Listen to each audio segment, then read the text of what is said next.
അന്ത്യോദയ അന്നയോജന കാർഡിനുള്ള ധാന്യവിഹിതം കുറയ്ക്കാനുള്ള കേന്ദ്ര സർക്കാർ നീക്കത്തിൽ നിന്ന് പിന്മാറണമെന്ന് Kerala state ration retail dealers association Udumbanchola taluk സമ്മേളനം.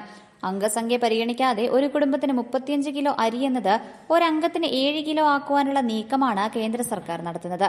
ഇടുക്കി ലൈവ് വാർത്തകൾ നിങ്ങൾക്കായി അവതരിപ്പിക്കുന്നത് frame the complete photoshop, central junction, Kattappana. പദ്ധതി നടപ്പിലായാൽ സംസ്ഥാനത്തിന് പ്രതിവർഷം 1 ലക്ഷം ടൺ അരി വരെ നഷ്ടപ്പെടാൻ സാധ്യതയുണ്ടെന്നാണ് വിലയിരുത്തൽ. ഇതുവരെ മഞ്ഞക്കാർഡ് ഉടമകൾക്ക് കുടുംബത്തിലെ അംഗസംഖ്യ പരിഗണിക്കാതെ 30 കിലോ അരിയും 3 കിലോ ഗോതമ്പും 2 കിലോ ആട്ടയുമാണ് ഓരോ മാസവും നൽകിയിരുന്നത്. എന്നാൽ അംഗസംഖ്യ പരിഗണിച്ച് ഒരംഗത്തിന് പ്രതിമാസം 7 കിലോ എന്ന അളവിൽ മാത്രം അരി വിതരണം ചെയ്യാനുള്ള ഭേദഗതിക്കാണ് കേന്ദ്ര സർക്കാർ ഒരുങ്ങുന്നത്. എന്നാൽ ഒരു കുടുംബത്തിന് ലഭിക്കാവുന്ന പരമാവധി ഭക്ഷ്യധാന്യം 35 കിലോ തന്നെയായി തുടരും. ഭേദഗതിയുടെ കരട് രേഖയിൽ പൊതുജനാഭിപ്രായം അറിയിക്കാനുള്ള സമയപരിധി ജൂലൈ 13 വരെയാണ്. കേന്ദ്ര സർക്കാർ പിന്മാറണമെന്ന് സമ്മേളനം പ്രമേയത്തിലൂടെ ആവശ്യപ്പെട്ടു. വണ്ടൻമേട്ടിൽ വെച്ച് നടന്ന സമ്മേളനം കട്ടപ്പന ബ്ലോക്ക് പഞ്ചായത്ത് പ്രസിഡന്റ് ബാലസിംഗ് ഉദ്ഘാടനം ചെയ്തു. ജനങ്ങളത് അറിയുന്നില്ല.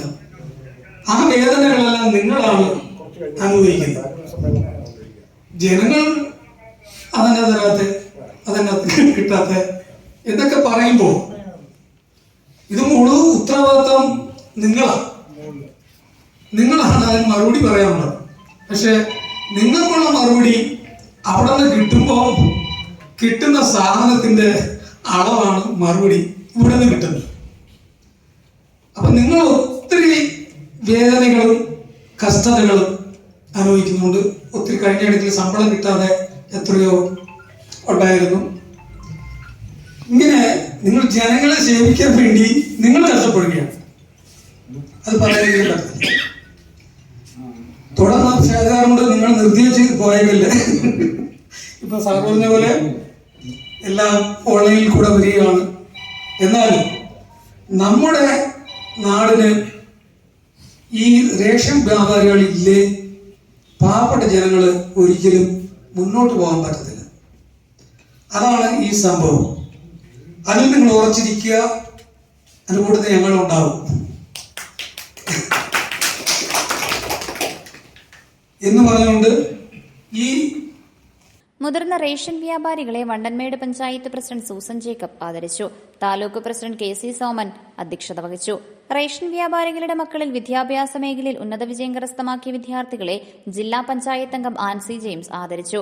ജില്ലാ പ്രസിഡന്റ് AD വർഗീസ് മുഖ്യപ്രഭാഷണം നടത്തി. താലൂക്ക് സെക്രട്ടറി PM അബ്ദുൾ റഹീം കണക്കും റിപ്പോർട്ടും അവതരിപ്പിച്ചു. സംസ്ഥാന vice president PE Muhammad Basheer, ജില്ലാ secretary Sajeev Eettikkal, Ranjan, Akhil, George Kutty, M Gandhi, Rajasekharan Nair തുടങ്ങിയവർ സംസാരിച്ചു. Idukki live news Nedumkandam. Idukki live വാർത്തകൾ നിങ്ങൾക്കായി അവതരിപ്പിക്കുന്നത് frame the complete photoshop, central junction, Kattappana. രൂപങ്ങൾ, രൂപക്കൂടുകൾ, ഹൈ ക്വാളിറ്റി LED ഫോട്ടോസ് വാറന്റിയോടുകൂടി. തടി ഫ്രെയിം ഫോട്ടോകൾ, ഫോട്ടോ ഫ്രെയിമിംഗ്, ക്യാൻഡിൽസ്, ക്യാൻഡിൽ സ്റ്റാൻഡുകൾ, വാഹനങ്ങളിൽ വയ്ക്കുന്ന കാർ സ്റ്റാച്യൂസ് തുടങ്ങിയവ യഥേഷ്ടം തിരഞ്ഞെടുക്കാം.